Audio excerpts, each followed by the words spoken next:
इंदसद्वन्द्याणं तिहुवणहिदमधुरविसदवकाणम् अन्तातीदगुणाणं नमो जिनाणं जिदभवाणं। कुंदकुंदाचार्य भगवान की जय। पंचस्तिका संग्रहामध्ये 89 नंबरची गाथा बघत होतो। त्याच्यामध्ये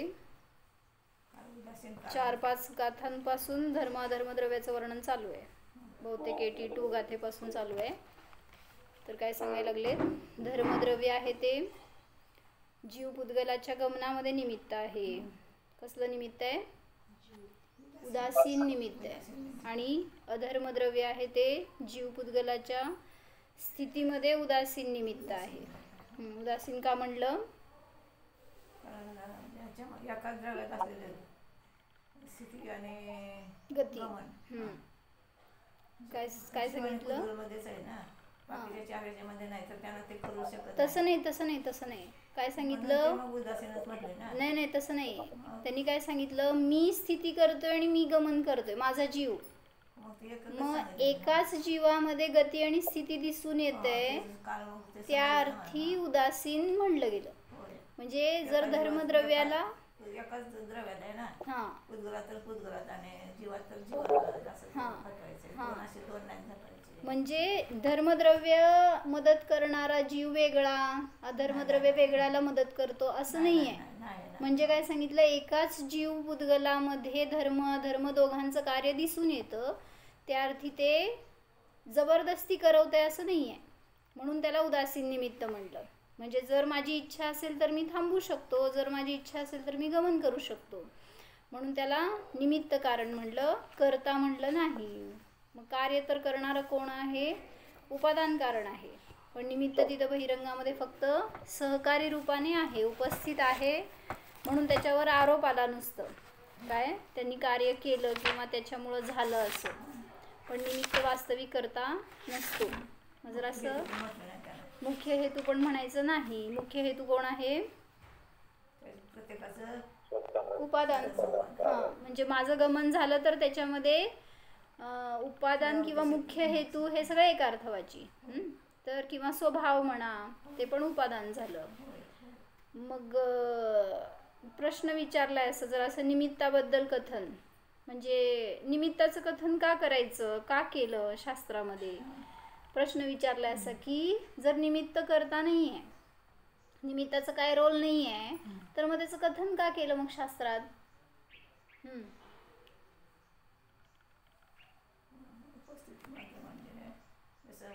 माशाला पाणी नसते, उपस्थिती मात्र असते, तसं कार्य होताना सगळे उपस्थित असतात, ते त्याच्यामध्ये भाग घेत नाहीत, उपस्थिती मात्र असतात। त्यांचं निमित्ताचं कार्य फक्त उपस्थिती मात्र आहे।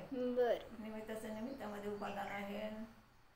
बरोबर, निमित्ताचं कार्य निमित्त स्वतः करणार आहे ते त्याचं उपादान आहे, आणि जे बहिरंगामध्ये उपादान रूपाने परिणमन करते त्याच्यासाठी हे निमित्त सहकारी आहे बस।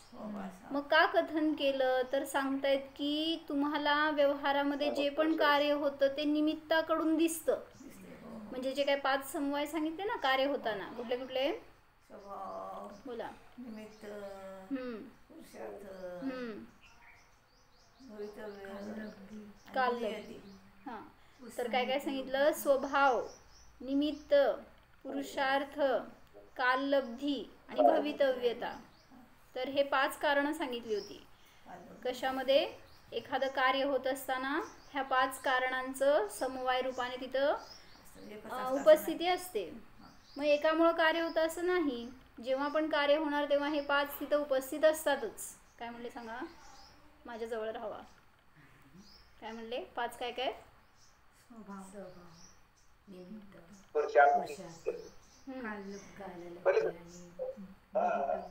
भवितव्यता। तर हे 5 कारणं जी सांगितली ना, मग त्यात त्यांनी सांगितलं की निमित्ताला वेगळं ठेवा 1 मिनिटं, आणि राहिलेले जे 4 आहेत ना, कुठले कुठले? स्वभाव, काललब्धी, भवितव्यता आणि पुरुषार्थ, हे 4 गोष्टी काय सांगतात? तर त्यांनी सांगितलं की हां, उपादान म्हणा किंवा अंतर्मुख होण्यासाठी उपयोगी आहेत हे 4 समवाय. काय म्हणले? नाही म्हणता येणार. निमित्त उपादान स्वभाव आहे, म्हणूनच म्हणतोय. बाहेरचं आहे ते निमित्त पण आहेत की. होय. म्हणजे पुरुषार्थ एक सगळे 4ही गोष्टी सांगतायत ते स्वतःकडे नेण्यासाठी, म्हणजे अंतर्मुख होण्यासाठी, अंतरंग दृष्टी दाखवण्यासाठी हे 4 दाखवले. होय. आणि निमित्त बहिरंगामध्ये जातं. हां. तर म्हणून काय सांगायचं होतं मला की निमित्ताचं ह्या 4चं का ज्ञान करून दिलं आणि निमित्ताचं का ज्ञान करून दिलं ह्याची कारणं वेगळी वेगळी. होय. आपण अशुद्धावस्थेला पण इंद्रियानं जाणतोय. बरं, निमित्त दिसतं इंद्रियानं. बरोबर. निमित्तालाच आपण करता मानतो. करता मानते ते आपलं वस्तू म्हणजे तशी कार्य नाही. होताना दिसतं ते निमित्त असतं. हां, त्यामुळं वस्तू तुमचं तशी आरोप काय नाही. करता तुम्ही ते निमित्ताने केलं. तुम्हाला कोण सुखी दुःखी केलं, तुम्हाला कोण खाऊ पिऊ घातलं, कोण मोठं केलं. तर बहिरंगामध्ये दिसतंय की जे कोणी पालनहार आहेत त्यांना तुम्ही पालक आहेत त्यांना म्हणताय, किंवा खाल्लं पिलं तर अन्न पाणी यांनी मुळं मी जगतो हे म्हणताय, त्या औषधांनी बरं केलं हे म्हणताय, डॉक्टरांनी बरं केलं हे म्हणताय. निमित्त दिसतंय ना बहिरंगामध्ये कार्य होत असताना, त्याच्यामुळं कार्य झालं. मग तिथं आरोप केला जातो का? कारण निमित्ताची व्याख्या केली आपण, जे कार्य होताना हजर असतं. अनुकूल, ज्याच्यावर कार्याच्या अनुकूलतेचा उपचार केला जातो त्याला म्हणायचं निमित्त. म्हणा. अनुकूलतेचा उपचार केला जातो त्याला म्हणजे कावळा बसायला प्रतिकूल तुटली का? त्याचं सुद्धा येणार की आरोप. येणार की. हां, प्रतिकूल जरी झालं तरी पण त्याच्यामुळं झालं हेच म्हणताय की तुम्ही. अनुकूल म्हणत असताना म्हणजे जसं म्हणलं ॲक्सिडेंट झाला. अनुकूल म्हणजे असं घ्यायचं. अनुकूल म्हणजे जे काय हां आपल्याला जसं हवं तसं काय म्हणताय नितीन काका? जे काय कार्य असताना तिथं जे निमित्त हजर असतं. हां, म्हणजे अनुकूलतेचा आरोप म्हणले ना मी. तर जयश्रीमा विचारतात की प्रतिकूल पण दिसून येतं निमित्त, मग काय म्हणायचं त्याला? ते त्या प्रतिकूल कार्याचं अनुकूल म्हणा. प्रतिकूलता होण्यामध्ये ते अनुकूल म्हणा. ब्रेक फेल झाला म्हणून गाडीची काय ॲक्सिडेंट झाला, निमित्त कोण? अनुकूल का प्रतिकूल? प्रतिकूल म्हणजे त्या कार्याच्या अनुकूल असं म्हणणार हे सांगते. हां, ॲक्सिडेंट हे कार्य झालंय तर त्याच्यामध्ये त्याची तशी परिणती त्या निमित्ताची. म्हणून जसं असेल कर्माचा अभाव झाला म्हणून सिद्धदशा प्रगट झाली. म्हणजे कर्माचा अभाव हे अभाव झाला ना, तिथे उपस्थिती नाही झाली. एक त्या टाईपने आपण उलट घेऊ शकतो. ते पण अनुकूलच आहे ना ऍक्च्युली. मोक्षाला जायचं तर तुमच्या कर्मांचा अभाव ही अनुकूलता आहे. मग त्या कर्म तिथे उपस्थित नाहीये असं मला म्हणायचं. उपस्थित नाहीये, अभाव, उपस्थितीचा अभाव असल्यामुळे कर्माचा अभाव हे निमित्त आहे, कर्म निमित्त नाही. त्यामुळं त्याच्या अनुकूलतेचा आरोप आला त्याच्यावर. कर्मांच्या अभावाचं निमित्त असताना जीवाला मोक्ष झाला, त्यामुळं तुम्ही तिकडं पाहणार कर्माकडं. मग असं म्हटलं म्हणून की असंच धर्म अधर्मद्रव्य सुद्धा जेव्हा तुमचं कार्य होतंय त्यावेळेस त्याच्यावर निमित्ताचा आरोप केला जातो, कारण ते मदत करतं. आणि काल आपण बघितलं होतं ना की धर्मद्रव्याची उदाहरणं आणि अधर्मद्रव्याची, त्याच्यामध्ये जर असं माझ्याकडनं चुकलं बहुतेक. धर्मद्रव्याची काय काय उदाहरणं दिली होती मी? धर्मद्रव्याचे पाणी, माशा, पाणी आणि काय सांगितलं? धर्मद्रव्याचं सांगितलं पहिल्यांदा माशाला पाणी, दुसरं सांगितलं जसं रस्ता, वाटसरूसाठी रस्ता, आणि तिसरं काय सांगितलं होतं? कोण होतं माझ्यासमोर? घोडेस्वार आणि तो गती असा आहे का? घोडेस्वार आणि हे मी काल सांगितलं होतं का अश्वाचं उदाहरण? माहित नाही मला. मी म्हणजे ऍक्च्युली अश्व हे व्यतिरेक दृष्टांत आहे बरं का. म्हणजे ते धर्मद्रव्याच्या अनुकूल दृष्टांत नाहीये. का? कारण काय सांगितलं, अश्व त्या अश्वस्वाराच्या गतीमध्ये जसं कारण आहे तसंच ते थांबायला सुद्धा कारण आहे. म्हणजे अश्व थांबला तर तुम्ही थांबणारच असं धर्मद्रव्य नाहीये. त्यामुळं ते उदाहरण देताना त्यांनी असं दिलंय गाथेमध्ये की अश्वाप्रमाणे धर्मद्रव्य नाही. कारण जसं तुम्ही त्याला अश्वाला प्रेरक निमित्त म्हणाल तसं धर्मद्रव्य प्रेरक नाहीये. धर्मद्रव्य बस आहे. धर्मद्रव्याला माहित नाही तुम्ही चालताय का, थांबलाय का, गेलाय का, आलाय का, तो गेला हा गेला. धर्मद्रव्याला काही माहित नाही, ते बस आपलं आपलं आहे. तुम्ही तुमची इच्छा म्हणून गमन करताय, स्थित राहताय, हे सगळं कार्य तुमच्यामध्ये होते. माझं कार्य माझ्यात होणार आहे, धर्मद्रव्य तिथं फक्त आहे म्हणून त्याला उदासीनतेचा आरोप आला. समजतंय काय म्हणले? अश्व धर्मद्रव्याचं उदाहरण नाही. म्हणून तिथे 2 उदाहरणं आपण घेतली. जसं रस्ता आहे तर तो पाहून कोणी गमन करायची इच्छा असेल तर करेल, रस्ता घेऊन जाणारा नाहीये, अडवणारा नाहीये. तसंच माशाला पाण्याप्रमाणे. मग त्यांनी प्रश्न विचारलाय की जर निमित्त करता नसतं तर कशाला पाहिजे ना निमित्त? मग तुम्हाला जर ते करता नसतं, त्याचा काय रोल नाही आहे तुमच्यामध्ये, तर त्याचं आवश्यकता काय आहे सांगताय काय? त्याच्याशिवाय कार्य होत नाही.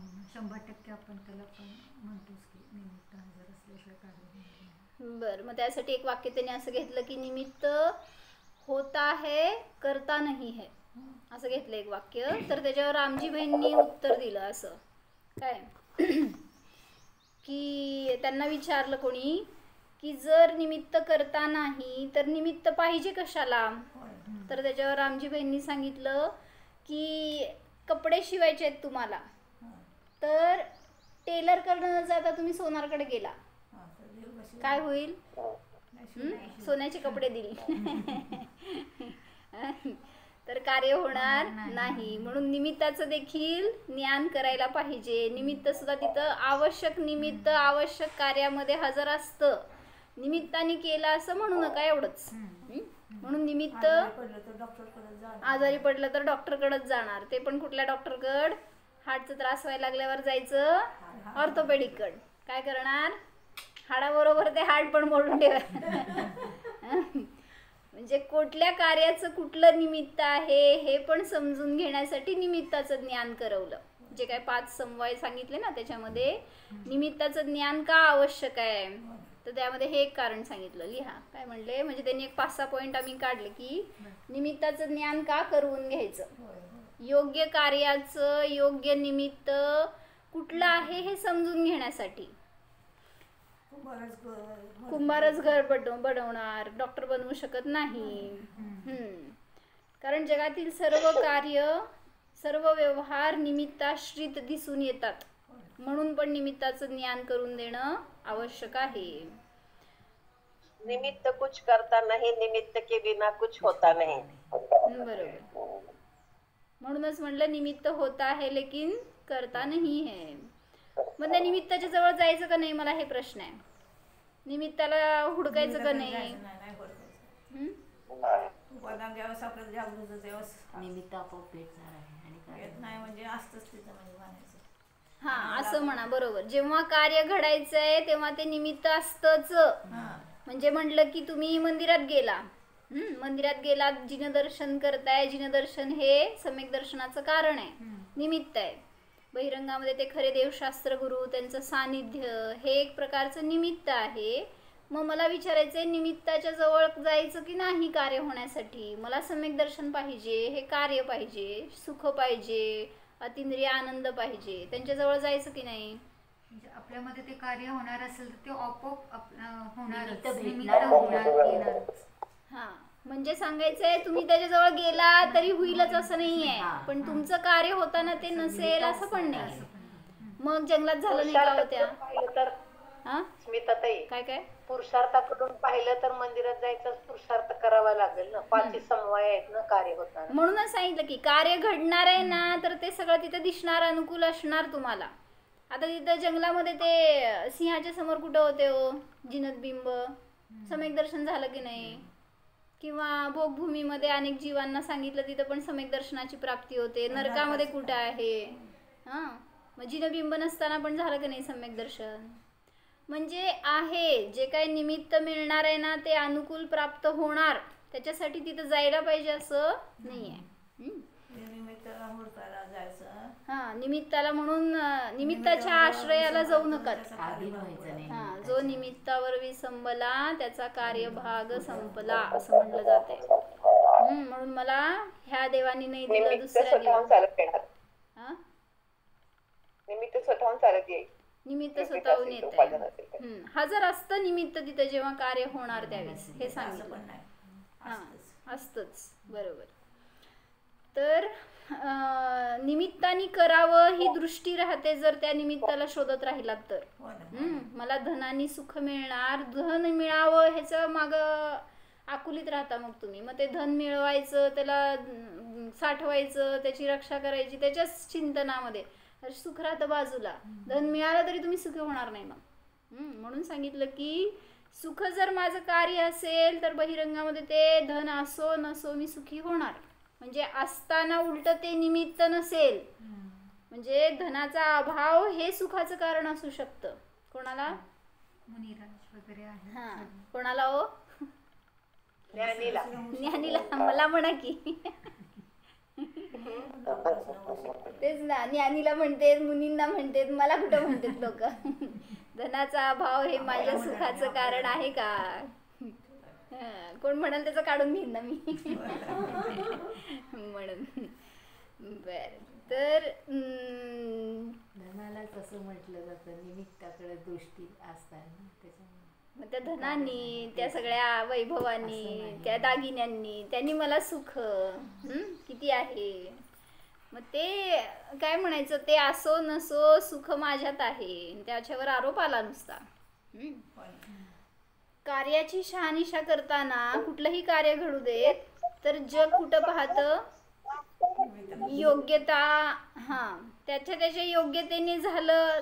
एक मिनिट थांबा, काय म्हणायचंय, जे 5 समवाय सांगितलेत ना आपण, जे कार्य झालं, फॉर एक्झाम्पल सांगा कॅलिफोर्नियामध्ये आग लागली, अमेरिकेमध्ये सगळं ते जळालं, तुम्ही काय पाहणार हो किंवा काय सांगणार? त्याचं स्वभावाने जळालं, त्याची योग्यता तशी होती, तिथली लोक मेली, त्यांचं आयुर्गर्म तेवढं होतं. काय बघताय?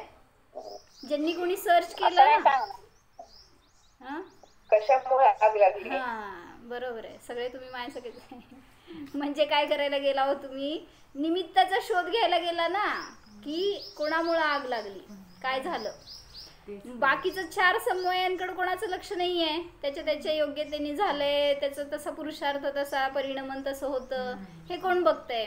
म्हणून निमित्ताकडे दृष्टी जाती पहिल्यांदा जेव्हा कार्य घडलेलं असतं.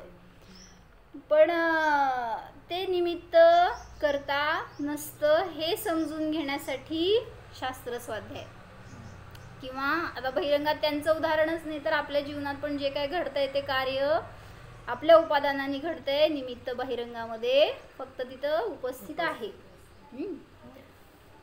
निमित्ताश्रितच कार्याचे ज्ञान करविले जाते. जेव्हा मला कोणाला सांगायचं आहे तेव्हा पण मी असंच सांगणार की त्या चोरांनी येऊन चोरी केली म्हणून ते दुःखी झाले, किंवा त्या लोकांनी आग लावली म्हणून तिथं सगळं नाश झाला. निमित्ताकडून सांगितलं जातं कथन, पण असं नाही. म्हणजे तत्व समजून घेत असताना करता बहिरंगात कोणी नाही आहे. निमित्त काय, जे काय बहिरंगात आहे दिसतंय ते सगळं निमित्त आहे, ह्याचं ज्ञान करून देण्यासाठी म्हणून इथं त्याचं वर्णन आलं.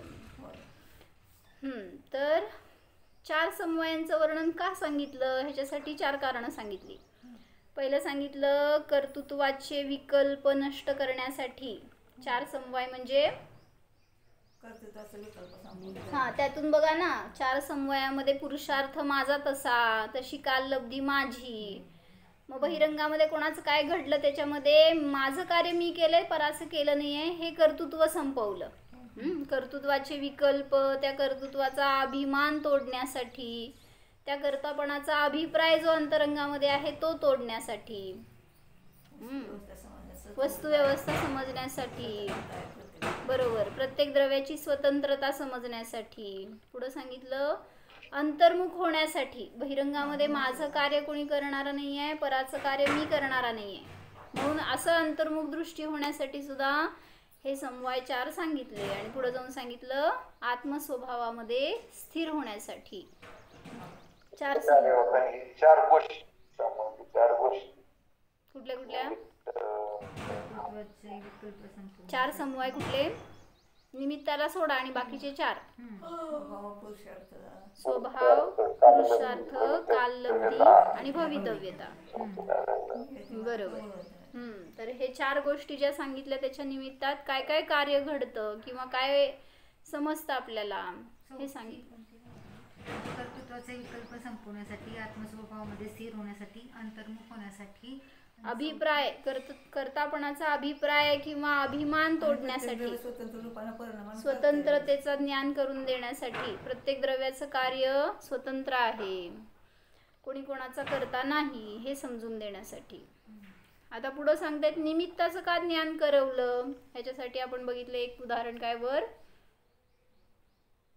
योग्य निमित्त योग्य कार्यासाठी आवश्यक असतं, तर ते कोणतं असतं हे समजून देण्यासाठी निमित्ताचं ज्ञान करवलं. पहिलं. दुसरं काय सांगितलं,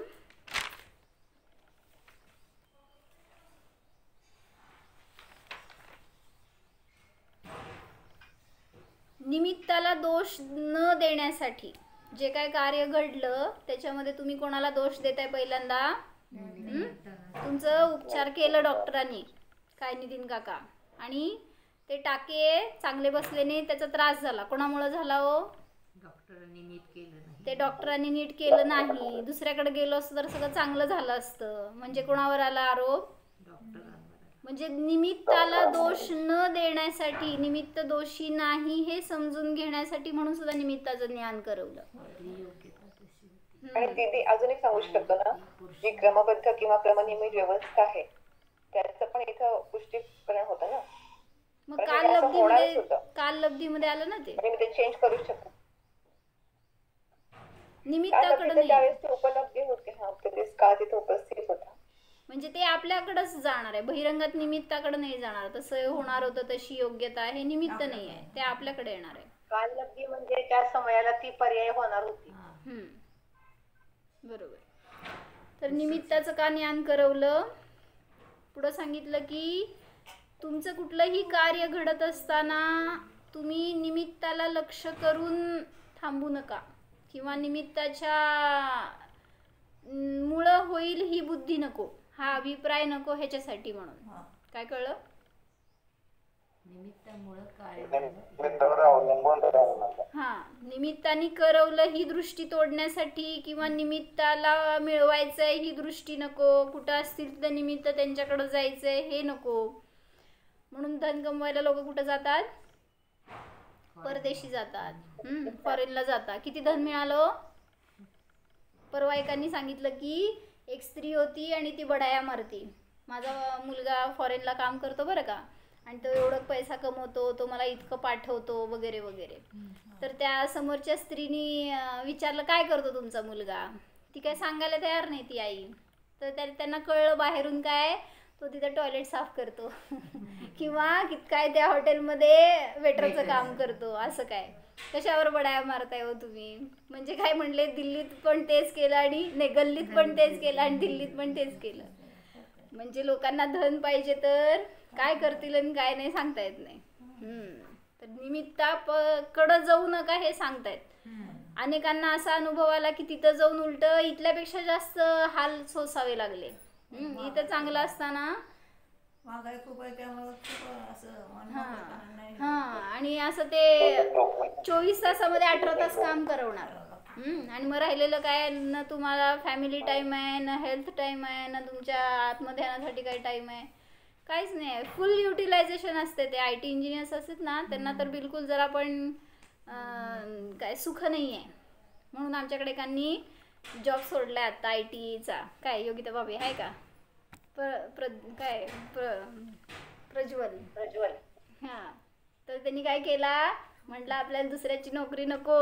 मी म्हटलं माझी लय अनुमोदन नाही तुला, आपल्याला म्हटलं जैनांनी कधी दुसऱ्याची नोकरी करायची नसते. ठीक आहे, तुमचं एक्सपिरियन्स, तुमचं बँक बॅलन्स थोडंसं करेल, लोक क्रेज म्हणून करतील, पण जेवढं इंडिपेंडंट राहतोय, जेवढं आपलं स्वतःचं स्वाधीन धर्म करायला अनुकूलता मिळाली ना, रोज शास्त्राला येतो आता तू रात्री. म्हणजे करू शकतो ना उपयोग, ज्याला करायचा आहे तो. जो पैशाच्या मागं जाणार त्याला एक सोडावं लागतं काहीतरी. मग ठीक आहे, चला. निमित्त करता नाही म्हणजे ते जॉब असू दे नसू दे, तरी धर्म ज्याला करायचा आहे तो करू शकतो हे सांगायचंय मला. त्या जॉबवर खापर फोडू नका. जास्त तर खऱ्या निमित्ताचा आश्रय किंवा निर्णय करण्यासाठी आणि खोट्या निमित्ताचा त्याग करण्यासाठी हे निमित्ताचं ज्ञान आवश्यक आहे. काय म्हणले? दोष माहिती पडावं लागतातच ना. हम्म, गुण माहिती होण्यासाठी. हम्म. तसं कार्य कुठं होतं ते माहितीसाठी निमित्त निमित्त सुद्धा लागत नाही. ज्ञान करून घ्यायचंय त्याचं. ज्ञान करून हा, म्हणून उचित निमित्त काय आहे त्याचा निर्णय करायला आणि खोट्या निमित्ताचा त्यापासून दूर राहायला किंवा त्याचा त्याग करायसाठी निमित्ताचं ज्ञान आवश्यक आहे. मग तिथं कहानजी होते ना पंडितजी, तर त्यांना एकाने प्रश्न विचारला. म्हणले शिखरजीला गेल्याने सम्यक दर्शन होतं का नाही होत, मोक्षाला जातो की नाही? तुमचा अविनाभाव दाखवता ना, काय एक बार वंदे जो कोई ताको नरक पशुगती नाही होई, आणि तो मोक्षाला जातोच असं तुमचा अविनाभाव लावताय. मग तिथं त्यांना विचारलं की असं होतं का, सांगा बघू. जेव्हा शिखरजीला जातो दर्शन करतो तेव्हा तो जीव मोक्षाला जातोच. Yes or no? परिणाम कसे असतील? भजनीय भावपूर्वक म्हणजे सम्यक दर्शनपूर्वक. मग त्यांनी विचारलं मग का जायचं, जर त्याचा काय संबंध नाही आहे, जर तो जीव काय मोक्षाला जाईलच, तिथून मार्ग मिळेलच असं नाही आहे, तर का जायचं? तुम्हाला माहित नाही, तुम्ही त्या मार्गाने किंवा त्या ठिकाणी गेल्यावर तसं तुमच्यामध्ये जागृती होईल. लय मस्त उत्तर दिलं कानजींनी. काय म्हणलं? काय दिलं?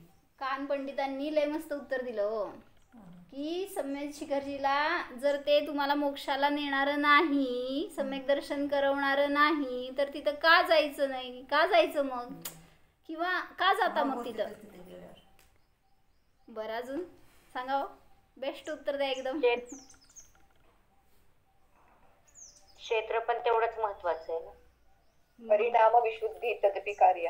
बरं आश्रय घेण्यायोग्य निमित्त आहे.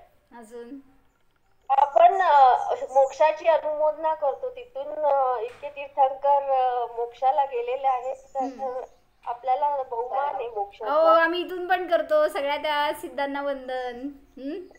तिथं जाऊन करायला पाहिजे असं. कसं त्या क्षेत्राचं महत्व आहे.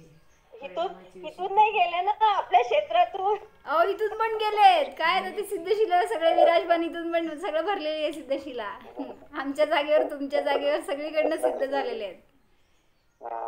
बरं मी सांगते ऐका, त्यांनी काय सांगितलं उत्तर. म्हणजे प्रश्न असा विचारला होता की शिखरजीला गेल्याने काय होतं, सम्यक दर्शन होत नाही, मोक्षाला जात नाही, तर मग का जायचं तिथं? त्यांनी सांगितलं की त्या शिखरजीच्या दर्शनाने किंवा देवदर्शनाने मोक्ष किंवा सम्यक दर्शन होत नाही हे ज्ञान दृढ करण्यासाठी. काय कळलं? म्हणजे ते देव तुम्हाला तारणारे नाही आहेत ह्याच्यासाठी तुम्ही दर्शन करताय बरं का.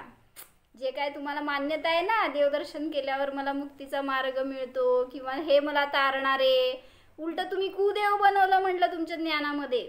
जेव्हा त्या देवाचं दर्शन करताय आणि मागं अशी अपेक्षा असेल की हे मला तारणारे, ह्यांच्यामुळं माझं सगळं होणार आहे, एक अपेक्षा आहे बरं का, दुसरीकडनं बघू नका. मग ते त्यांच्या प्रती असणारं आपलं डिपेंडन्स ते सोडवण्यासाठी म्हणून दर्शन करा भगवंतांचं. किंवा भगवान पण तेच सांगतायत. नास्तिक कथन. बरं गेलो तसा तुम्हीही तुम्हाला जाणून आस्तिक कथन सांगा आता. त्यांच्या आश्रयाने मोक्ष मिळणार नाही, तुमच्याच आश्रयाने मिळणार आहे हे ज्ञान दृढ होण्यासाठी म्हणून त्यांच्या शरण जातोय किंवा त्यांचं आपण अनुकरण करतोय. म्हणून सांगितलं सम्यक दर्शन. ऍक्च्युली तिथं गेलेले 20 तीर्थंकर अशा एकांत स्थानात जाऊन बसले, म्हणजे कोणतेही देव कोणतेही क्षेत्र मोक्ष देत नाही हा निर्णय तिथं करायचा आहे. पुरुषार्थ मला माझ्यात एकांतात माझ्या एकांतात जाऊन मला पुरुषार्थ करावा लागेल तर मोक्ष मिळेल. असं पण म्हणू नका एकांत वगैरे. आता आमचे कोण होते ते सुदर्शन श्रेष्ठी बाजारच्या मध्य भागातून गेले मोक्षाला. म्हणजे स्मशानातून पुरुषार्थ आपल्यातून करायचा आहे एवढंच सांगायचंय. परिणामी शुद्धता ज्या ठिकाणी जिथं परिणामी शुद्धी झाली तिथून तुम्हाला सम्यक दर्शन आहे, मोक्ष आहे. त्यासाठी बहिरंगात काय निमित्त पाहिजे असं नाही. उपादानातच कार्य होते पण निमित्तावर अनुकूलतेचा आरोप येतो. मग का म्हणायचं उदासीन कारण? ह्याच्यासाठी म्हणून ते एक घेतलं आम्ही उदाहरण. काय त्यासाठी एक 4-5 उदाहरणं घेतली. हे एक पहिलं काय सांगितलं आपण की खरे देवशास्त्र गुरु हे सम्यक दर्शनाचं आयतन आहे आणि कुदेवादी सम्यक दर्शनाचं अनायतन आहे, मिथ्यात्वाचं आयतन आहे. बरोबर. मग ते अशी जे शंका विचारली की मंदिरात तरी कशी शिकवलेली आहे, मंदिरात तरी कशाला जायचं घेतले की मी आता तेच मग. हां तर तिथे सांगितलं होतं की पत्ता मिळतो, मोक्ष मार्गाचा पत्ता, गॅरंटीनं पत्ता. बरोबर. म्हणजे कोर्स म्हणजे जो आहे तो साधक व्यवहारामध्ये अवलंबन घेणार, खऱ्या देवशास्त्र गुरूंच्या जवळ जाणार की तुम्ही, त्याशिवाय मोक्ष मार्ग मिळणार नाहीये. पण निश्चयाने धरूनच बसला त्यांना तर तुम्हाला तुमचा मोक्ष मिळणार नाही. म्हणून सांगितलं त्यांच्यामुळं तुम्हाला मोक्ष मिळणार नाही. म्हणून जेव्हा सम्यक दर्शन होणार आहे तर तिथं बहिरंगामध्ये ते खरे देवशास्त्र गुरु आयतन म्हणले जातील, पण ते करता नाहीत, उदासीन आहे. हे एक उदाहरण घेतलं. म्हणजे कुदेव कुगुरु आदी सम्यक्त्वाचे अनायतन आहेत असं जर म्हणला तरी समंतभद्र स्वामी गेले त्या शिवलिंगाजवळ, नष्ट झालं का हो सम्यक दर्शन?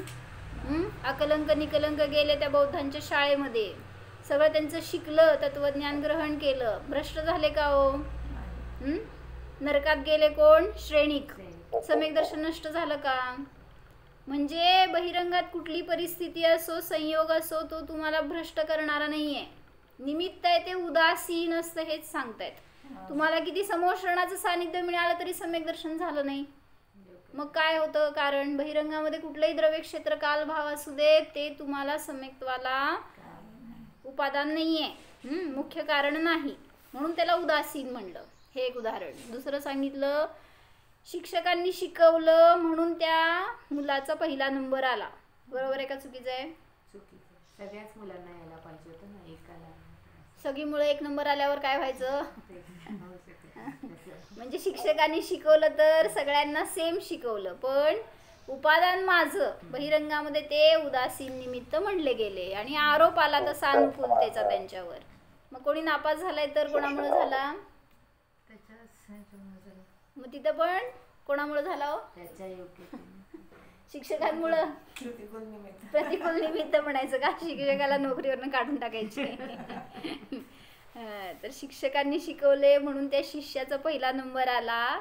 इथे कार्य उपादानात झाले त्यामुळे निमित्तावर तसा आरोप आला. वास्तविक शिक्षकांनी तर सर्वांना समान ज्ञान दिलंय, त्याच्यामध्ये काय भेदभाव झाला नाही.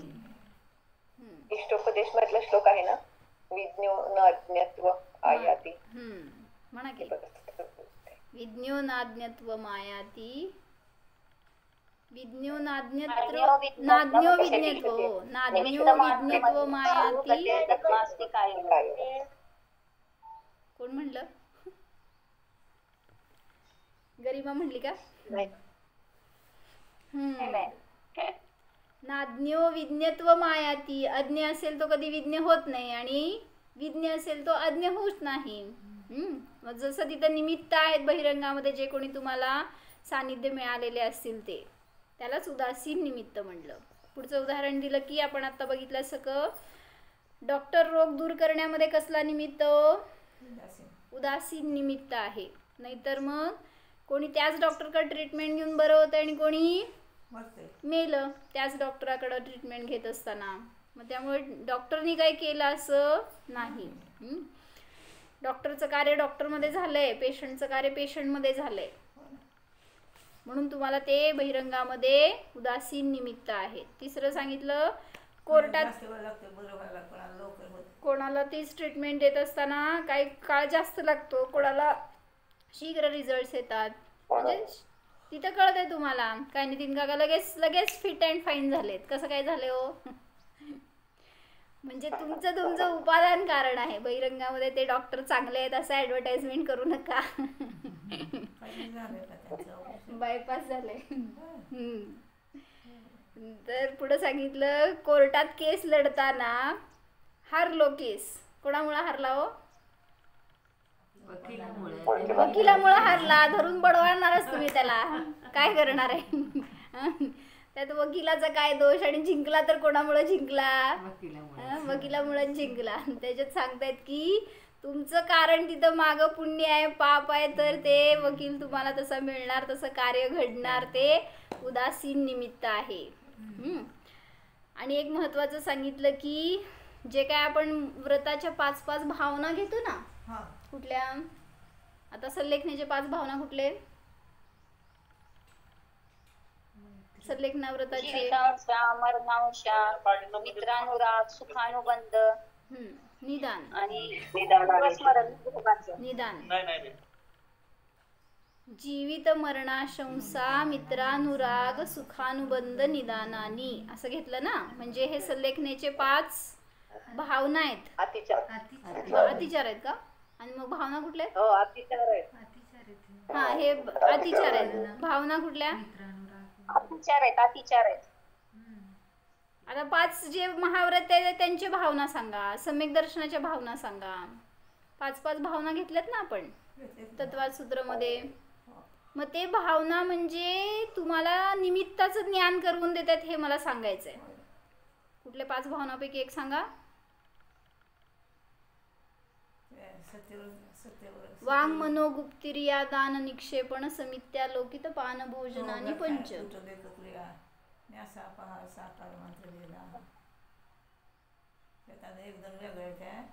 भावना कुठले? भावना 2-3 त्याच आहेत आणि 2 वेगळे आहेत फक्त. काहीतरी बर. लोभ, भीरुत्व, हास्य, प्रत्याख्यानानुविची भाषणमच पंच. मग भावना आणि अतिचार ते बघा कुठले कुठले आहेत. त्यामध्ये सांगायचे की जे भावना सांगितल्या, किंवा आता समजून घ्या महाव्रती मुनी आहे, त्यांनी जे काय 28 मूलगुणांचं पालन करतायत, निरतिचार काय होते, हे सगळं निमित्त आहे. बहिरंगामध्ये 5 महाव्रत, 5 समिती ह्यांचं पालन करतायत. हे सगळं निमित्ताचं कथन केलं गेलं. बहिरंगामध्ये चालत असताना त्यांनी अहिंसेचं पालन करतायत, तिथं इडियापत समितीचं पालन करतायत. हे सगळं समजून देत असताना निमित्ताचं कथन केलंय. पण कार्य कुठं घडतंय हो? उपादानामध्ये. की ते हिंसा करणारा किंवा अहिंसा करणारा सुद्धा मी नाही आहे. मी तर जाणणारा आहे, चालणारा नाही आहे, खाणारा नाही आहे. हां, ते सगळं. म्हणून बहिरंगात व्यवहाराने जे काय तुम्ही व्रत समिती सांगताय त्याच्यामध्ये निमित्ताचं ज्ञान करून दिलं. आणि जे निश्चय व्रत समिती सांगितली तिथं उपादानाचंच कथन आलं. जे काय आपल्याला द्रव्यसंग्रहाच्या 35 गाथेमध्ये त्यांनी दाखवलंय. व्रत म्हणजे काय, समिती म्हणजे काय. मग बाहेर शरीराची क्रिया म्हणजे व्रत, नियम, संयम नाही आहे. आम्हाला सगळे 5 समिती, 3 गुप्ती सगळं निश्चयानंच शिकवलं. आम्हाला नेहमीचंद्राचार्यांनी शिकवलं द्रव्यसंग्रहामध्ये. असं पण कसं माहिती ना, जसं आपण आता म्हणालो की निमित्तावरती डिपेंड आहे म्हणतो ना आपण. आता हे घेतलं डिपेंड नाहीये म्हणता तुम्ही, मला वाटतं निमित्त डिपेंड नाही हे सांगितलं. आता निमित्तावर अवलंबून नाही, निमित्ताकडून कथन केलं गेलं. जे काय कथन आहे ते भावनांचं म्हणा, हे जे व्रताचं वगैरे आहे ते आपण अवलंबन घेतो की जसं पुरुषार्थी उपायामध्ये आलाय 49 नंबरचा श्लोक. सूक्ष्मापी न खलु हिंसा परवस्तु निबंधना भवती पुंस हिंसा यतन निवृत्ती परिणाम विशुद्ध हे तदपि कार्य. परिणाम विशुद्धी हे कार्य आहे बहिरंगामध्ये जे काय करणार ते. म्हणूनच याच्यामध्ये पण सांगितलं ना, समयसारच्या 265 गाथेमध्ये काय घेतलं त्यांनी सांगितलेत ना. पण ते आश्रवबद्ध सांगितले, त्यांना अध्याय समाजाचं कारण सांगितलं. बरोबर आहे. संवर आणि निर्जरेचं सगळं कथन 9व्या अध्यायामध्ये केलं. मग तिथं त्यांनी समयसारमध्ये पण सांगितलं की वस्तू हे तुमच्या बंधाचं, आश्रवाचं कारण नाही आहे. तुम्हाला पाप पुण्य होण्यामध्ये कारण नाही आहे. मग कोण आहे हो? वथुम पडुच्च जम पुण अध्यवसानम तू होदी जीवाणम. अध्यवसान भाव जे काय होत आहेत वस्तूच्या निमित्त तुमच्या अंतरंगामध्ये. नयवथू दोदू बंधो अध्यवसानेन बंध होती. मग अध्यवसानाने म्हणजे माझ्या उपादानानेच तिथं बंध होतोय, बाहेरच्या वस्तूमुळं नाही. ते सगळं बहिरंगामध्ये निमित्त मात्र आहे. मग ते कर्म सुद्धा तुम्हाला संसारात बांधून ठेवणारे नाही आहेत. कोण ठेवतंय? नवरा पोरी, कोण ठेवलंय? पोरं. आपण पोरांमुळे किती दुःख आहे, पतीमुळे दुःख आहे, संसारामुळे दुःख आहे, कोणामुळे दुःख आहे? मी भोगतोय, विचार करून करून भोगतोय. म्हणून सांगतायत मला सुख भोगायचं आहे ना, कुठेही राहा आणि भोगा. ठीक आहे, मी आज नाही दीक्षा घेऊ शकत, नाही सगळ्याचा त्याग करू शकत आहे, त्या कंडिशनमध्ये कसं सुख भोगतायत सांगा त्यांनी. सांगा मग, मी भोगायला लागले की नाही? तसं भोगा सगळेजण. कशाची गरज आहे सुख भोगायला? म्हणून बहिरंगात कोणी निमित्त सुख देणार नाही, तसंच माझं सुख नष्ट करणार सुद्धा नाही, ह्याचा विश्वास उत्पन्न करा आणि स्वतःला जाणा. ओम. जाणा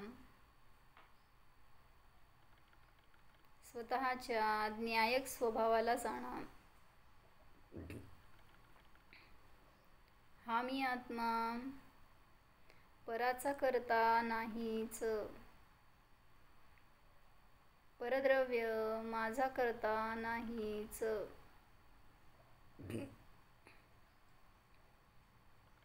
स्वतंत्रता जाणा, निरपेक्षता जाणा.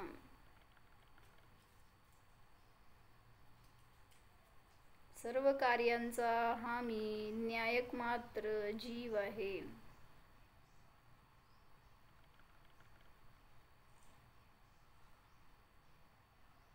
ज्ञाता द्रष्टा स्वरूपोऽहम्, अकर्ता अभोक्ता स्वरूपोऽहम्.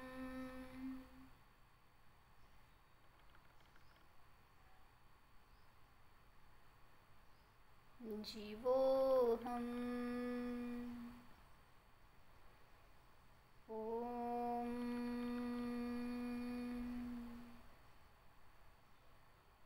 विसर्जन. नमो हरि